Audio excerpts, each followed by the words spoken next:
আজকে বাইরে প্রচণ্ড বৃষ্টি হচ্ছে সারাদিন ধরেই। সকাল থেকে বৃষ্টি শুরু হয়েছে, সারাদিন একটু থেমে থেমে পরপরই কিছুক্ষণ পরপরই বৃষ্টি হচ্ছে। বৃষ্টির দিনে খিচুড়ি রান্না করতে পারলে খুব ভালো হতো।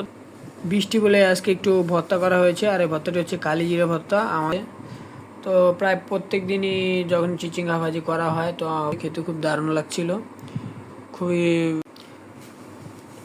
হ্যালো এভরিওয়ান, আসসালামু আলাইকুম। আপনারা সবাই কেমন আছেন? আশা করি আল্লাহর অশেষ রহমতে আপনারা সবাই ভালোই আছেন। আমি আলহামদুলিল্লাহ ভালোই আছি। আজকে বাইরে প্রচণ্ড বৃষ্টি হচ্ছে সারাদিন ধরেই।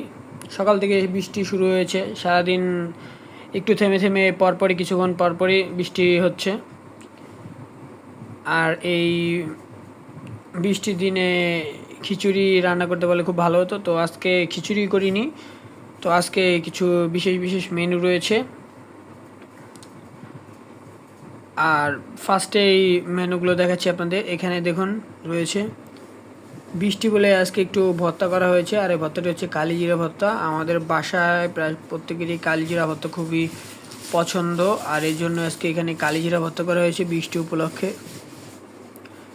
সাথে এখানে দেখুন রয়েছে চিচিঙ্গা ভাজি করা হয়েছে। আজকে চিচিঙ্গা ভাজিটি ডিম ছাড়াই করা হয়েছে।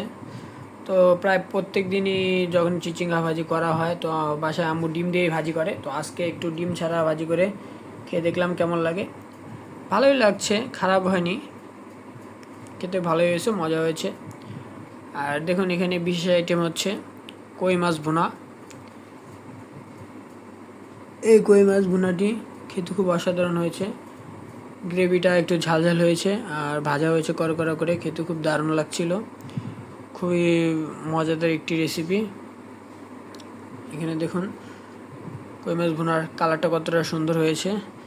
আর আমার কাছে এই সবগুলো আইটেমের থেকে এই কালিজিরা ভর্তাটা আর এই কই মাছ ভুনাটাই খেতে খুব মজা হয়েছে এবং ভালো লেগেছে খেতে। আজকে এগুলো আইটেম করা হয়েছে। তো সবাই খিচুড়ি রান্না করতে চেয়েছিল, তো আমি হঠাৎ নিষেধ করেছি খিচুড়ি রান্না করার জন্য, না করার জন্য। তো আজকের আইটেমগুলো আমাদের এগুলোই। তো আজকের আইটেমগুলো আপনাদের কার কেমন লাগলো অবশ্যই কমেন্টের মাধ্যমে জানাবেন। আর যদি ভালো লেগে থাকে অবশ্যই আমার চ্যানেলটিকে লাইক কমেন্ট শেয়ার করে আমার পাশেই থাকবেন, আর চ্যানেলটিকে সাবস্ক্রাইব করে রাখবেন যাতে নতুন কোনো ভিডিও আপলোড দেওয়ার সঙ্গে সঙ্গে আপনাদের কাছে পৌঁছে যায়। তো দেখা হবে আবারও নতুন কোনো একটি ভিডিওতে। ততক্ষণ সবাই সুস্থ থাকবেন, ভালো থাকবেন, আল্লাহ হাফেজ।